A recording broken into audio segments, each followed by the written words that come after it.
கர்த்தருக்கு ஸ்தோத்திரம். 2 நாளைக்கு முன்னால எங்கள் வீட்டில் வாழைப்பூ கூட்டு வச்சோம். அந்த வாழைப்பூ கூட்டு போன தடவை வச்சது வந்து கசப்பு தன்மை இருந்ததுனால, இந்த தடவை எப்படி கசப்பு தன்மை இல்லாமல் எப்படி வைக்கிறது அப்படின்னு சொல்லி பார்க்கலாம் அப்படின்னு சொல்லிட்டு யூடியூப் பார்த்துட்டு இருந்தேன். அப்போ என் மூத்த மகன் எனக்கு வாழைப்பூ உரிக்கிறதுக்காக ஹெல்ப் பண்ணிக்கிட்டு இருந்தான்.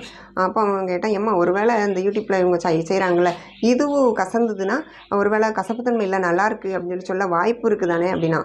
டேஸ்ட்டாக இருக்குன்னு சொல்ல வாய்ப்பு இருக்குது தானே அப்படின்னா. ஆமாம்மா அப்படி வாய்ப்பு இருக்குது, ஆனால் நம்ம யாரையும் அப்படி சொல்லக்கூடாது அப்படின்னு சொல்லிட்டு அவனுக்கு இதுலேருந்து கர்த்தருடைய காரியங்களை கற்றுக் கொடுத்தேன். நம்மளுடைய வாழ்க்கையிலங்க இந்த கிறிஸ்தவ வட்டாரத்தில் யூடியூப்பில் நிறைய செய்திகள் வருது. நிறைய அது வந்து குமிஞ்சு கிடக்கு. நிறைய யூடியூப்பில் எங்கே தள்ளி விட்டாலும் கிறிஸ்தவ செய்திகளாக எப்படி டைப் பண்ணி பார்த்தாலும் நிறைய செய்திகள் கிடக்கு. ஆனால் நாம் என்ன செய்யணுமா, அதான் சொல்கிறாரு, நீங்கள் வந்து சோதித்து பார்த்து நலமானதை பிடித்து கொள்ளுங்கள் அப்படின்னு சொல்லி எல்லாவற்றையும் சோதித்து பார்த்து நலமானதை பிடித்து கொள்ளுங்கள்னு சொல்கிறாருல.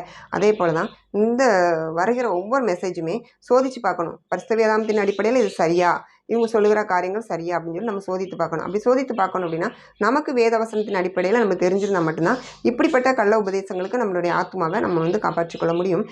கிறிஸ்துவின் மேலே நம்ம அன்பு வச்சுருந்தோம் அப்படின்னா நம்ம பரிசுத்த வேதாகமத்தை எடுத்து படிக்கணும். அப்போ நம்மளுக்கு ஆவியானவர் நிறைய காரியங்களை ரகசியங்களை கற்றுக் கொடுப்பார். யூடியூப்பை பார்த்து நிறைய மெசேஜ் வருதா, எல்லாத்தையும் அப்படியே போட்டு நம்ம நம்பக்கூடாது. நாம் கர்த்தருடைய அன்பை ருசிச்சிருந்தால் மட்டும்தான் நம்மளுக்கு கள்ள உபதேசம் எது, சரியான சத்தியம் எது அப்படிங்கிறத நம்மளால் அறிந்து கொள்ள முடியும்.